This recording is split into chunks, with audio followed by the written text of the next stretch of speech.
नीली आंखों वाली परी की कहानी। सालों पहले भानिया राज्य में कर्ण राजा का शासन चलता था। राजा का दिल बहुत साफ था।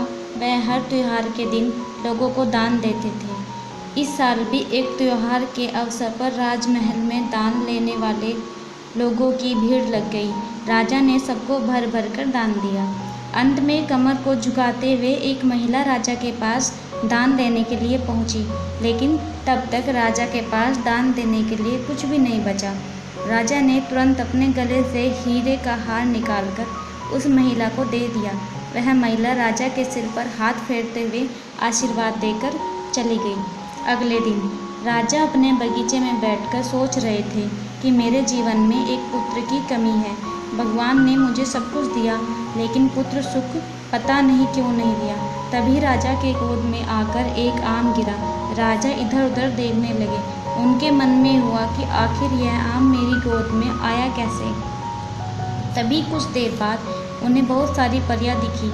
उन सभी परियों में से एक नीली आंखों वाली परी राजा के सामने आई और बोलने लगी कि इस आम को अपनी पत्नी को देना। यह आम तुम्हें पुत्र रत्न देगा। इसे खाने के 9 महीने बाद ही तुम्हारी पत्नी माँ बन जाएगी। वैसे तुम्हारे भाग्य में पुत्र सुख तो नहीं है, लेकिन तुम दिल के साफ हो और बहुत दानी हो, इसलिए तुम्हें वह सुख मिला। बस यह सुख तुम्हें सिर्फ 21 साल तक मिलेगा। जैसे ही तुम्हारे बेटे की शादी होगी, उसकी मौत हो जाएगी। राजा ने दुखी मन से नीली आंखों वाली परी से पूछा, क्या इसका कोई उपाय नहीं है? परी ने कहा, राजन, कल मैं कमर झुकाते हुए एक साधारण महिला के रूप में तुम्हारे दरबार में दान लेने आई थी। देखो, जो माला तुमने मुझे दी थी वो मेरे गले में है। तुम्हारे इसी कर्म और दूसरों की मदद करने की भावना के कारण मैं तुम्हें पुत्र का आशीर्वाद देने के लिए आई हूँ। लेकिन तुम्हारा बेटा 21 साल से ज़्यादा नहीं जी पाएगा। फिर भी तुम उसकी मौत होते ही उसे एक संदूक में डाल देना। उसके बाद संदूक में 4 दही के घड़े रखना और बीच जंगल में लाकर छोड़ देना। इतना कहकर नीली आंखों वाली परी वहाँ से ओझल हो गई। राजा ने महल जाकर सारी बात अपनी पत्नी मैत्री को बता दी और उसे आम खाने के लिए दिया। राजा की पत्नी ने आम खाने के ठीक 9 महीने बाद एक पुत्र को जन्म दिया। बेटा होने की खुशी में राजा ने बहुत बड़ा जश्न रखा। जश्न के बाद बेटे का नाम देव रखा गया। होते होते राजकुमार देव की उम्र 21 साल की हो गई। उसके विवाह के लिए प्रस्ताव आने लगे। राजा ने एक बुद्धिमान लड़की वत्सला से अपने बेटे की शादी करा दी। शादी के कुछ ही दिनों के बाद नीली आंखों वाली परी की बात सच हो गई और राजा का बेटा देव मर गया। राजा और रानी नीली आंखों वाली परी की बात भूल गए थे। जब देव अंतिम संस्कार के लिए राजा के साथ शमशान की ओर बढ़ने लगे, तो राजा को परी की बात याद आ गई। तुरंत राजा ने सबको एक बड़ा सा संदूक और 4 दही के घड़े लाने के लिए कहा।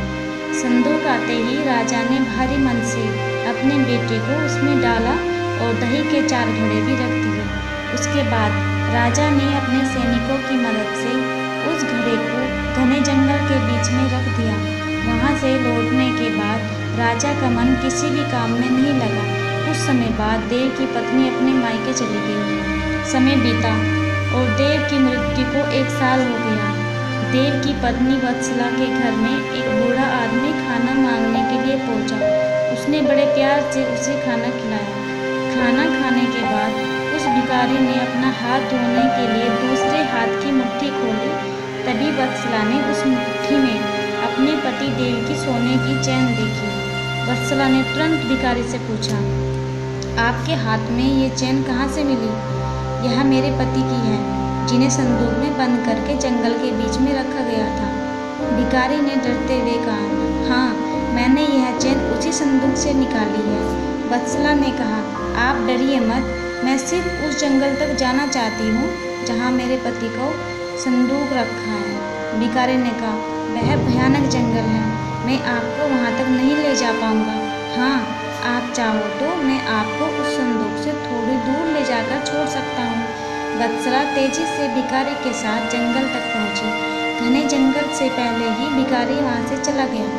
फिर वत्सला अकेले ही अपने पति के संदूक को ढूंढने के लिए निकल पड़ी। वहां जाकर उसने अजीब सी चीजें देखी। उस संदूक के पास बहुत सारी परियां थी। वत्सला पेड़ के पीछे छुपकर उन्हें देखने लगी। वत्सला ने देखा कि सारी परियों के बीच एक नीली आंखों वाली परी आई और उसने संदूक में एक लकड़ी देव के मृत शरीर के सिर के पास और एक पैर के पास रखी। तभी देव संदूक से बाहर निकल आया। परियों ने देव को मिठाई खिलाई और दोबारा संदूक के अंदर डालकर लकड़ियों की स्थिति बदल दी। रोज रात को नीली आंखों वाली परी इसी तरह देव को संदूक से बाहर निकालती और फिर उसी में भेज देती थी।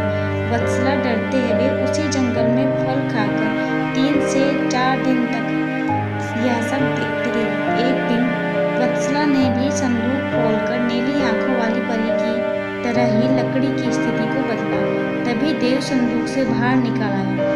देव ने जैसे ही अपनी पत्नी को देखा वह हैरान हो गया।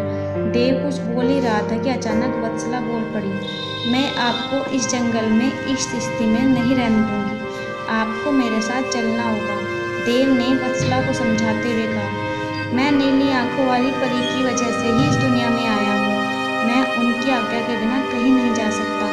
तुम मेरे संदूक में रखा हुआ एक घड़ा अपने साथ लेकर मेरे राज्य चली जाओ, वहाँ छुप कर रहना। तुम्हें 9 महीने बाद एक पुत्र होगा, तब मैं तुमसे मिलने आऊँगा। अब तुम लकड़ी की स्थिति बदलकर मुझे पहले की तरह संदूक में जाने दो। वत्सला ने अपने पति के कहे अनुसार ही किया। सबसे पहले संदूक में पति को भेजा, फिर वह दही का एक घड़ा लेकर रूप बदलने के बाद राजमहल पहुंची और रानी को चिट्ठी भेजकर रहने के लिए जगह मांगी। रानी ने दया करके उसे राजमहल के पास ही एक कमरा रहने के लिए दिया। जब रानी को पता चला कि वह गर्भवती है तो रानी उसका ख्याल भी रखने लगी। जब वत्सला ने बच्चे को जन्म दिया तो देव उससे मिलने के लिए आया। उस समय रानी पास ही गुजर रही थी। उन्होंने देव को अपने बेटे को पहचान लिया। रानी सीधे देव के पास पहुंची और पूछने लगी, यह तुम्हारी पत्नी है? यह तुम्हारा पुत्र है? तुम जीवित हो? अब मैं तुम्हें कहीं नहीं जाने दूंगी। देव ने कहा, माँ, मैं आपके साथ नहीं आ सकता हूँ। इसका एक ही उपाय है, आपको अपने पोते के लिए एक उत्सव रखना होगा।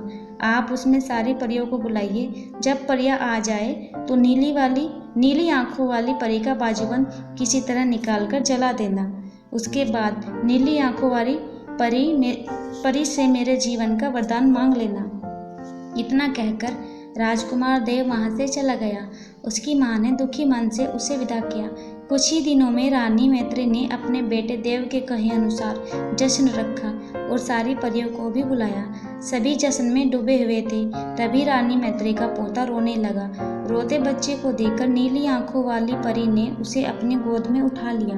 तभी रानी मैत्री ने परी से कहा, देखिए न, इसे आपका बाजूबंद पसंद आ गया है, तभी तो आपके पास आते ही इसने रोना बंद कर दिया।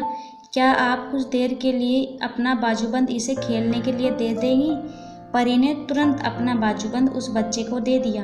रानी मैत्री को इसी मौके का इंतजार था। उसने सबसे नजरें बचाते हुए उस बाजूबंद को आग में डाल दिया। नीली आंखों वाली परी ने अपने जलते बाजूबंद को देखकर रानी मैत्री से पूछा, आपने यह क्या किया? हम आपके बेटे देव को अपने पास उस जंगल में नहीं रख पाएंगे। यह सुनते ही रानी मैत्री ने रोते हुए परी से प्रार्थना की। उन्होंने कहा, आपकी कृपा से मुझे बेटा हुआ था, अब आपको ही कृपा करके मेरा बेटा लौटाना होगा। मैं आपसे अपने बेटे देव की भीख मांगती हूँ। नीली आंखों वाली परी को माँ का प्यार देखकर दया आ गई और उन्हें आशीर्वाद दे दिया। परी के आशीर्वाद से राजकुमार देव संदूक से निकलकर घर लौट आया। राजकुमार अपने परिवार के साथ खुशी खुशी रहने लगा।